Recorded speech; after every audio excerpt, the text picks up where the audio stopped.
Hello guys, how are you. आज है 8 अक्टूबर और मैं आशा करता हूं कि आपकी पढ़ाई चल रही होगी। जैसा कि आपने देख लिया होगा कि व्यापम ने भी अपना कैलेंडर निकाल दिया है। उसमें वैकेंसियों के बारे में जिक्र है। आने वाले समय में आपको बहुत सारी वैकेंसी मिलेंगी जिसको आपको फेस करना है। तो चलिए स्टार्ट करते हैं 8 अक्टूबर 2021 से जुड़े हुए करंट अफेयर्स और उसके साथ स्टैटिक जीके सीरीज। चलिए पहले प्रश्न में चलते हैं। पहला प्रश्न है कि हाल ही में 280 करोड़ रुपए की लागत से देश का पहला वर्टिकल लिफ्ट रेलवे सी ब्रिज कहाँ बनाया जा रहा है। आपके ऑप्शंस हैं गुजरात, महाराष्ट्र, तमिलनाडु और दिल्ली। आपको बताना है कि इसमें राइट आंसर क्या होगा। तो इसमें राइट आंसर होगा आपका तमिलनाडु। गुजरात की बात कर ली जाए तो गुजरात की जो राजधानी है वो गांधीनगर है। महाराष्ट्र की राजधानी मुंबई। तमिलनाडु की राजधानी जो है वो चेन्नई है। और दिल्ली की राजधानी नई दिल्ली है। ठीक है, तो चलिए देख लेते हैं थोड़ा इसके बारे में विस्तार। तो निर्माण किया जा रहा है, लेकिन कहाँ किया जा रहा है? तो किया जा रहा है तमिलनाडु के मंडपम में। कब पूरा होगा निर्माण कार्य? 2022 में पूरा हो जाएगा। कुल लंबाई कितनी है? 2.05 किलोमीटर के पम्बन रेलवे पुल इसकी लंबाई है। ठीक है, कहाँ से कहाँ तक है? तो है रामेश्वरम से तमिलनाडु। कुल अनुमानित व्यय राशि क्या होगी? तो यह है 280 करोड़ की परियोजना। पुल का नाम क्या होगा? पुल का नाम होगा पंबन रेलवे ब्रिज। और किसने घोषणा की है? तो यह घोषणा की है रेलवे मंत्रालय ने। चलिए चलते हैं अगले प्रश्न में। हाल ही में भारतीय वायुसेना दिवस कब मनाया जाएगा? इट मीन्स क्वेश्चन ये है कि भारतीय वायुसेना दिवस कब मनाया जाता है। ठीक है, आपके ऑप्शन है 8 अक्टूबर, 10 अक्टूबर।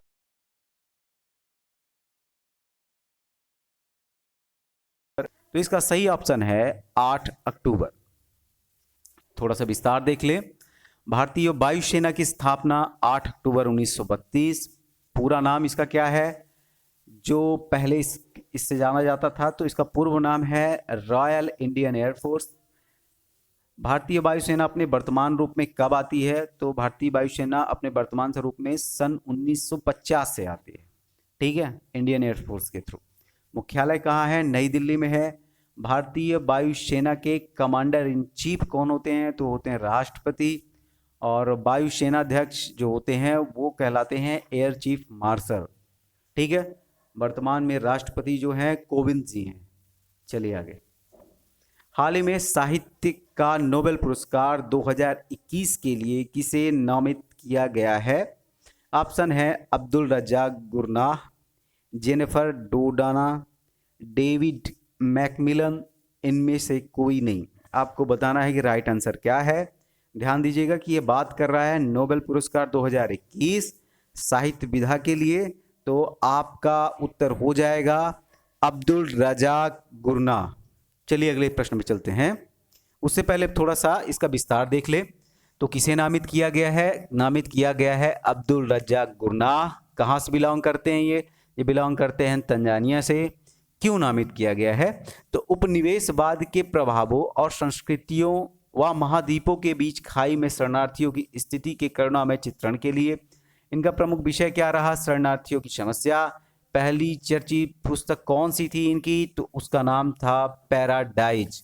अच्छा, पैराडाइज जो है सन 1994 में सामने आती है और इसको काफी सराहा गया। ठीक है, चलिए आगे चलते हैं। हाल ही में T20 विश्व कप के लिए किस एकमात्र भारतीय को एम्पायर के रूप में चुना गया है? ऑप्शंस है कुमार धर्मसेना, नितिन मेनन, एहसान रजा। इनमें से कोई नहीं।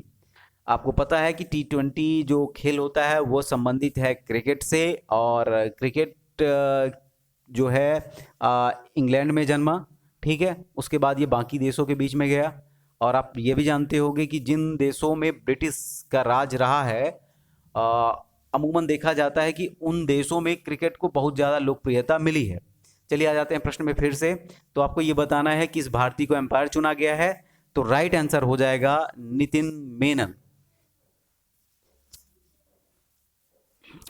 तो देख लीजिए, थोड़ा सा विस्तार देख लें। T20 विश्व कप में चयनित एकमात्र भारतीय अंपायर कौन है? नितिन मेनन जी हैं।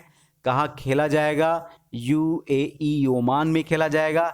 कब खेला जाएगा? 17 अक्टूबर से 14 नवंबर के बीच में खेला जाएगा।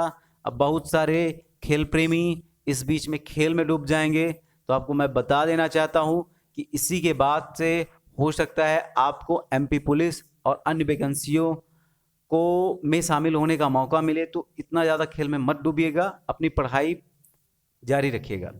अगले फैक्ट में आ जाते हैं। ICC ने T20 वर्ल्ड कप के लिए 16 अंपायर और 4 मैच रेफरी के नाम का ऐलान किया है। चलिए चलते हैं अपने अगले प्रश्न में। हाल ही में जारी हेनरी पासपोर्ट इंडेक्स में भारत का कौन सा स्थान रहा? ठीक है, आपको बताना है कौन सा स्थान रहा। 50वां, 90वां, इट मीन्स 90वां, 100वां और 14वां। तो इसका राइट आंसर क्या होगा? तो इसका राइट आंसर हो जाएगा 90वां। चलिए, हेनरी पासपोर्ट इंडेक्स में भारत का स्थान 90वां रहा, जबकि शीर्ष में जापान और सिंगापुर रहे। किस आधार पर यह निर्धारित किया जाता है? पासपोर्ट धारक बिना वीजा के कितने देश में घूम रहा है अथवा घूम सकता है?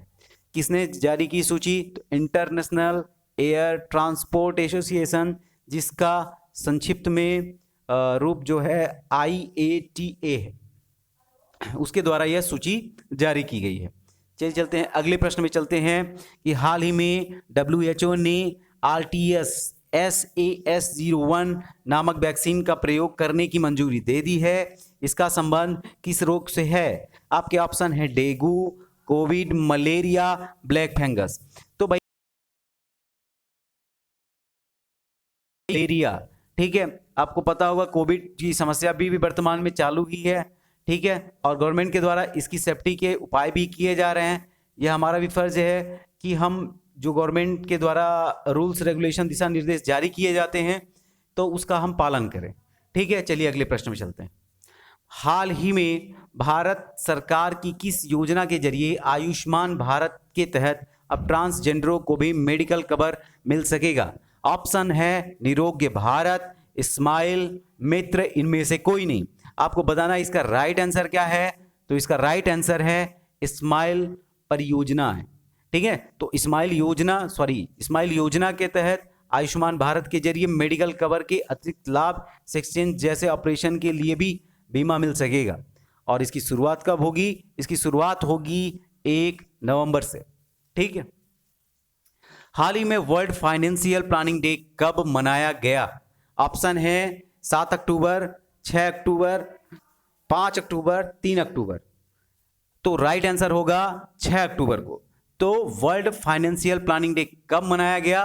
तो उसका राइट आंसर है 6 अक्टूबर। इसके बारे में थोड़ा सा समझ लेते हैं कि वर्ल्ड फाइनेंशियल प्लानिंग डे कब मनाया गया। 6 अक्टूबर को मनाया गया। अच्छा, अब सवाल दिमाग में आता है कि आखिरकार ये क्यों मनाया जाता है? तो वित्तीय बचत को बढ़ावा देने के उद्देश्य से वर्ल्ड फाइनेंशियल प्लानिंग डे मनाया जाता है। चलिए आते हैं अपने अगले प्रश्न में। हाल ही में परंपरागत व्यवसाय व स्वावलंबन योजना के तहत 21,50,000 की लागत से बने पौनी पसारी बाजार का भी लोकार्पण किया गया। यह किस राज्य में है? छत्तीसगढ़, असम, मध्य प्रदेश और मेघालय। आपको बताना है किस राज्य में है। तो इसका राइट आंसर हो जाएगा छत्तीसगढ़। छत्तीसगढ़ राज्य जो पहले मध्य प्रदेश के साथ में था, लेकिन मध्य प्रदेश से विभाजित होकर इंडिविजुअल राज्य बना हुआ है, ठीक है। और वर्तमान में इसके मुख्यमंत्री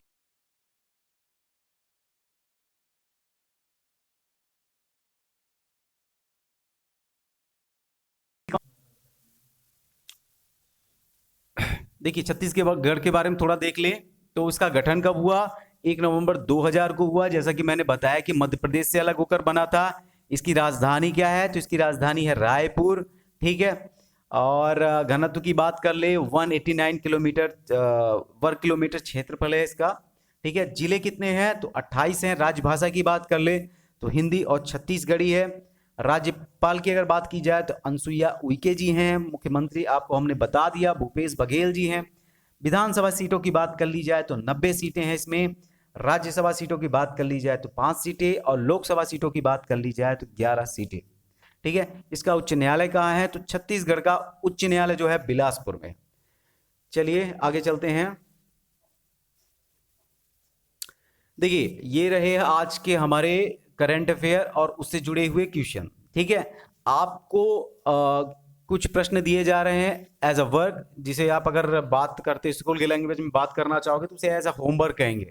ठीक है, ये होमवर्क वर्ड जो होता है छोटे बच्चों के लिए प्रयोग होता है, लेकिन आप भी इसका यूज कर सकते हो। ठीक है, तो ये वर्क आपको दिया जा रहा है, इसमें 3 क्वेश्चन है, आपको इसके आंसर देना है। पहला प्रश्न है पैराडाइज लास्ट के लेखक का नाम क्या है। दूसरा प्रश्न है आयुष्मान भारत योजना की शुरुआत किस जिले में और किस राज्य में हुई थी। तीसरा प्रश्न है वर्तमान एयर चीफ मार्शल कौन है। इन 3 प्रश्नों के बारे में हमने अपने पहले के सेशंस में जिक्र किया हुआ है। यदि आपने अभी तक पहले के सेशंस नहीं देखे हैं तो वहां पे जाकर आप देखते हैं और आंसर को फाइंड आउट कर सकते हैं।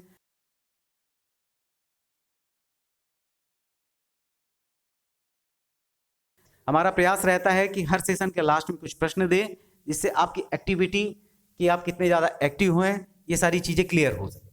ठीक है, देखिए हम पर डे वीडियो बनाते हैं कि हमारा वीडियो जो होता है, इसके अलावा हमारे जो अलग से जो सेशंस चलते हैं उसमें हम साइंस कवर करते हैं, जीके से रिलेटेड अन्य सब्जेक्ट कवर करते हैं। ठीक है, तो हमारे चैनल को आप सब्सक्राइब करिए, वीडियोस को लाइक करिए, कमेंट करिए और इसे ज़्यादा से ज़्यादा शेयर करिए। शेयर उन लोगों तक करिए जो लोग तैयारी कर रहे हैं और जिन लोगों की तैयारी में आप मददगार साबित होना चाहते हैं। ठीक है, तब तक के लिए धन्यवाद।